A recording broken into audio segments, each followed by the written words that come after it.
I'm back again with book talk. Lorena and I took about a month off from the podcast, and I took that month to just like kind of do a lot of me time. Still a mother, so I don't have that much, but me time and not do so much recordings and things like that. So I did get around to reading quite a few books, but today I was thinking about recording a book talk, and I thought I wanted to record something that popped in my mind, a book that I read a while ago. And the funny thing is, so I used to work at a bookstore. So I mean, I was surrounded by books, and I love books. It was like I loved it. And while I was at the bookstore, there was this book that came in that I remember seeing on the shelf. And I also received the book, so I remember seeing it when I received it. Thought, oh, I need to read this. Like I really want to read this. And I bought it and I read it. And I was living in Cayman Islands at the time. And then when I moved to Holland, I couldn't move too much with me. I mean, I had a few suitcases and things, and I did leave like one or two suitcases behind. But I thought to myself, okay, what can I take that's like not essential, like besides clothes and things like that, right?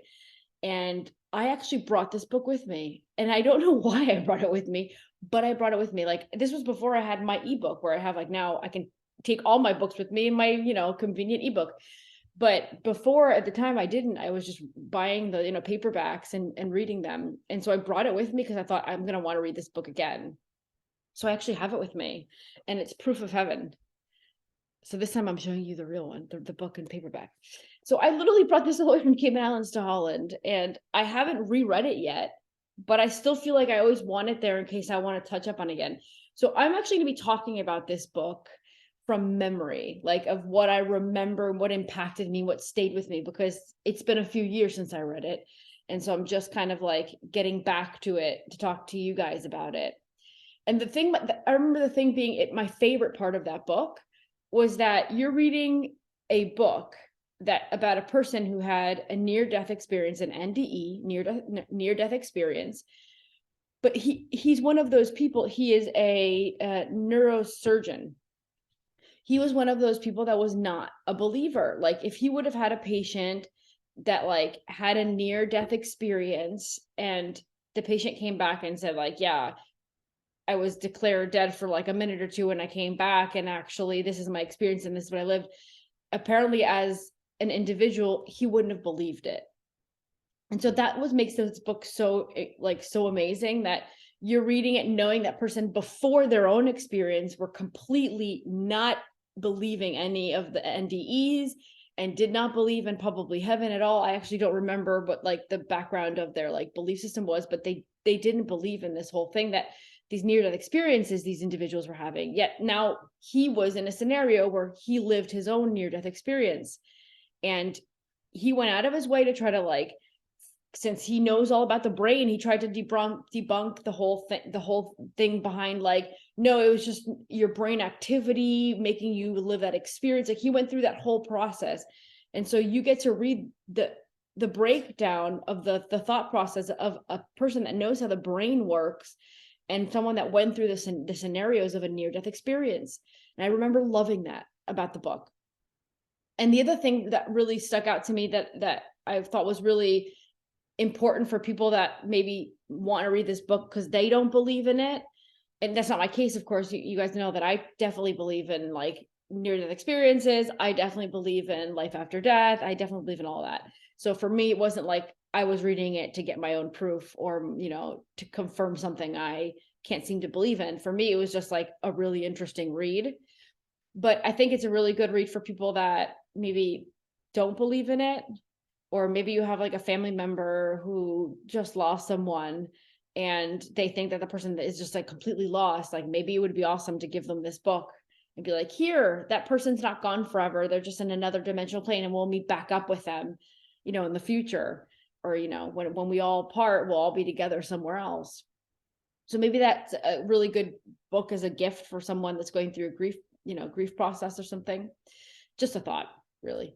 But what I thought was really interesting about the book, to add to all the like proof of kind of thing, is that he decided that he was not going to read any material that anyone wrote about their experiences and things like that, because he didn't want to tamper with his own memories of what happened. So he literally decided to write it all down before he touched anyone else's material. So there's no like leaks of other people's experiences coming into his story. So I thought that was another really cool thing for people that didn't believe in it, going, well, they're repeating something that someone else also experienced, but he didn't read anybody else's material. So it just generally happened to him. It wasn't his thought form being tampered with someone else's experience. So I thought that was really cool for people to like, to think about, because I know a lot of times people be like, oh yeah, but that person probably read or heard somebody else's story. Well, he really didn't. So he didn't go down that like rabbit hole of other people's experiences. He just genuinely let his own experience be written down, and then kind of process that. And then he would get into probably other people's stuff, right? So I can't remember like the tidbits of what happened to him, but it was like a clinical, I think his brain stopped like its function at some point. I think that's the way he debunked, like, it wasn't my brain having that experience and things like that. Like I said, I read this a few years ago, so I'm just talking about it because I just loved this book and I wanted you guys to know about it if you never heard about it.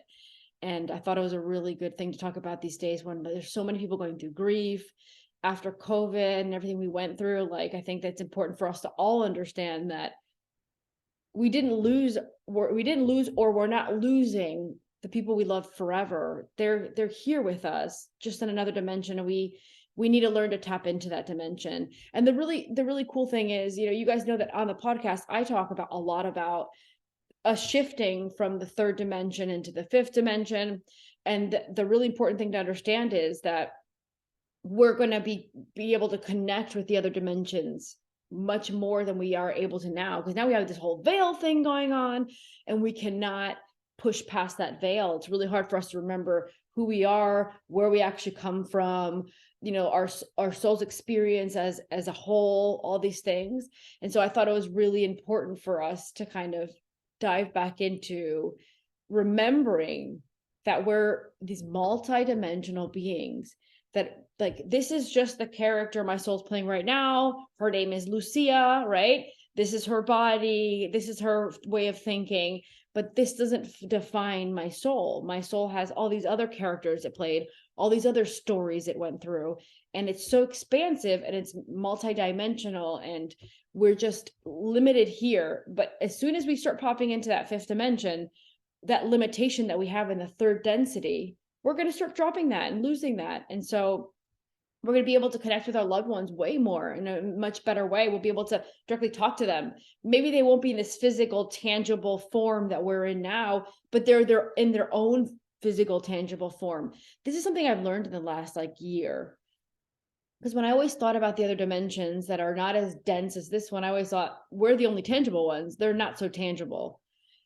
They are tangible, but they're much more etheric, or they're much more, it's like less dense and more flowy, I guess. I don't even know what word to use. It's like they're still their own tangible. They're still material. There's a still material form to them.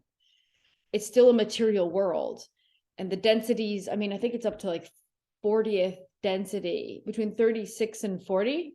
Those are the densities where you start losing the material aspect and you start becoming just like a cosmic kind of energy, or a cosmic brain, or things like that. So dimension third is density, and it's material, and fourth and fifth and sixth and all those, right? And the other thing that I learned recently was that his experiences that he had that near-death experience. It's trying to put it in my Akashic record brain of an individual who's done readings before, does a lot of kind of investigating on these things as well. And I asked Akashic records things. I was trying to think what density is he tapping into when he's having those experiences? And my only conclusion is it could be fifth or sixth. Maybe it's both. I don't believe he was in fourth. I think fourth is when we talk about ghost experiences and things like that. ghosts being trapped and that they don't move on and they're not able to kind of leave this plane. In that case, those entities, energies, beings, spirits, souls, they're stuck in the fourth density. So they're like super close to us. We're third, they're fourth, they're right there. That's why a lot of people are able to tap into it, because it's our closest density, right? But then when we begin the process of letting go of this, I guess you say, astral realm, this density, this reality here, when we're finally able to let go and begin to process and leave, then we start tapping into the fifth. And the really interesting thing is when souls are waiting, it's like they're in like, I like since I like did the whole like flying thing, I like to call it a holding pattern. So it's like when souls are in their holding pattern, they're not like incarnating yet. They're waiting for their time to incarnate. They're in the sixth density. So the holding pattern is in the sixth.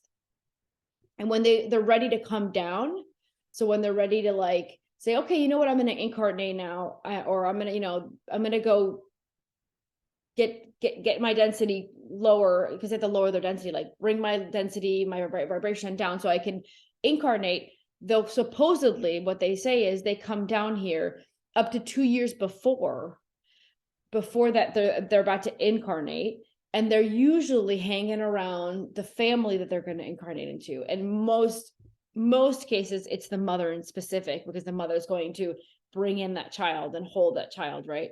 And so they'll kind of go around and be around their mother. So they're moving from the holding pattern of the sixth density, they're shifting down, and they're coming and they're spending their like next 2 years moving around, spending some time with the mother. And they can actually decide, actually, this family doesn't really suit me for what I want to kind of accomplish, or my vibration has changed, or my lessons have changed, or things like that. So they can actually end up switching it up. Maybe they'll go back to six and make a new plan and have a new holding pattern, or maybe they'll be able to just find something nearby that really vibrates with their new vibration. And that's, that's kind of a thing, which reminds me of the podcast interview we did with Roberta Grimes, where she talks about how like I think it was Moody, what was his name? Robert Moody? I forgot his first name, but Moody, that, he wrote all those books, which I'd read none of yet. But Roberta Grimes talks about in the podcast interview that we did with Lorena, that we had Roberta Grimes on, which I'll link for you guys below in the bio. She talks about how there's supposedly this like soul that's just hanging out, and a pregnant woman passes by there's no soul in the body of the baby yet. And boom, like it's like the soul jumps in and takes over that body. It's like, okay, great. That's my portal to come in now, which a lot of people thought sounded creepy or scary, which I agree sounds a little creepy and scary. But I believe personally, as an Akashic Records reader, that if the vibration of the mother cannot match up with the vibration of that being, I think that it wouldn't be able to hold. I want to believe that, at least. I believe that. So let's say that energy is really, really, really, really evil. I feel like it wouldn't be able to integrate into the process of the mom, because the mom's aura might have another energy field. The mother might be like a healer. How can a vibration of an energy that's here, maybe it's in a really low density and it hasn't like combated being evil yet, because sometimes we sign up for evil experiences. How can that soul jump into the auric field of the mother that is a healer, for example? Like, I don't think that it's actually something that can happen. I'm not saying that it can never happen, but I don't think it's something that's common, because everything is resonance, everything is energy. And so energies have to be able to mesh with each other, especially in the case of a mother bringing in a child. But again, that doesn't mean it didn't happen, or that there's also things like walk-ins, right? Where like a soul has finished its business and it'll leave, and then another soul will take over that body. It's an agreement, it's agreed upon. And I've talked about this before. So when he talks about his experiences, I definitely believe that he must be experiencing the fifth or the sixth, or maybe he's jumping between both. At some points, he talks about really low. I remember he talks about feeling like a blob. I think he had described it, feeling like a blob, or he felt like just it didn't feel good. Apparently, he described it as something very dense and very negative feeling. It didn't feel good. And so I don't know what that was. I believe that might be that he wasn't in fifth. From a Akashic Record standpoint, I think that it's either two things. Either he was not able to tap into the fifth of those moments where he was just stuck, whether it be in fourth around there, and he couldn't tap to the fifth, or at the same time, it could be that the soul is just kind of having an experience, because it's there's a lot of trauma, there's a lot of fear, there's a lot of things that we go through, and our soul sometimes have to spend some time having an experience to transmute that or transform that. So maybe some of those experiences people have that feel negative and NDEs, maybe those are kind of the soul stuck in those patterns of not transforming and not, transmuting all this stuff that's trauma, fear, or whatever it could be. So in that case, I don't think that's fifth. And another thing, like I thought it was important to talk about, is I personally, as an individual, I don't believe in hell. I don't believe that there's this place where like really bad people go to when they die, people that did bad things, that they like die and they go to like this hell. I think that hell is that you have to, is the soul itself that has to accept that it just did like all these evil things or negatively affected all these other individual and souls. That's what I believe to be. And now, of course, I'm not the owner of the truth, so I don't, we don't know till we as a soul don't leave this body and confirm it for ourselves. We really can't confirm it. We can like channel the Akashic records, and they can tell us, that's what I understand, at least they can tell us like, listen, hell isn't really a place. It's basically the soul putting itself in perpetual limitation because it believes that it deserves that after what it just did, after the decisions it just made. So for a lot of individuals, you are your own worst critic, or you are your own worst enemy. So I think it's important for all of us in this lifetime that we're in now, while we're still here, go back to all those moments in your life that you might feel bad about, that you did something to someone. Maybe it was by mistake, or maybe it was on purpose, but you're not that person anymore. So you need to get to a place where you totally let go of it and forgive yourself, because that's going to move on with you when you move on to the other side. And you don't want to convert you into your own hell, right? You don't want that to convert into your own hell. You want to be able to transmute that, transform that into wisdom, into lessons learned. The soul learned not to do that anymore. The soul learned that doing that causes this over here. So I think that blob experience could be almost like an example of a possible perpetual hell of something that needs to be transformed, transmuted, or just let go of, right? But again, I don't know what his particular scenario was. So that's individual to him, of course. But I thought that it was a really good thing to talk about, an example of he didn't just have amazing experiences. He had some great experiences with beings that seemed like angel-like, but he also had experiences with beings that were not beings, scenarios that were not so positive. So if you are interested in just kind of reading a non-believer's path towards believing in life after death, definitely read this book. And there's definitely a reason why I held on to it, and I brought it all the way with me, carrying in my luggage and stuff. And I'll probably eventually read it again. But if not, I still think it's a really valuable book to have on your shelf, because in the world where there's so many limitations, whether that be in our life or our mental aspect, or even religions that limit us, I think that we need to grasp onto other people's experiences, whom they're like, I didn't believe, but look at what happened to me. And I tried to debunk it, but there's no other way to confirm this, right? So definitely get into that book when you're looking to open yourself up to that world, if you haven't gotten there yet, or if there's somebody in your life that you feel that's stuck in that grief process because someone passed away near them that they love, and they just think that they lost that person forever, then you should definitely give them this book as as a gift, or suggest it at least, because this might help them be like, oh, I didn't lose the person, I'm just gonna see them later on. They're aware of me, I'm just not aware of them, because we are the ones that are in the lower density that are not aware of the other ones.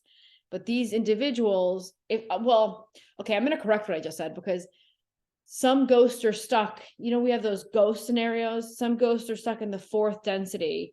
And if you ask me, that fourth density, I think that a lot of those scenarios, some souls are aware of our density, the third, but they cannot connect with the higher densities. That's why they're stuck here.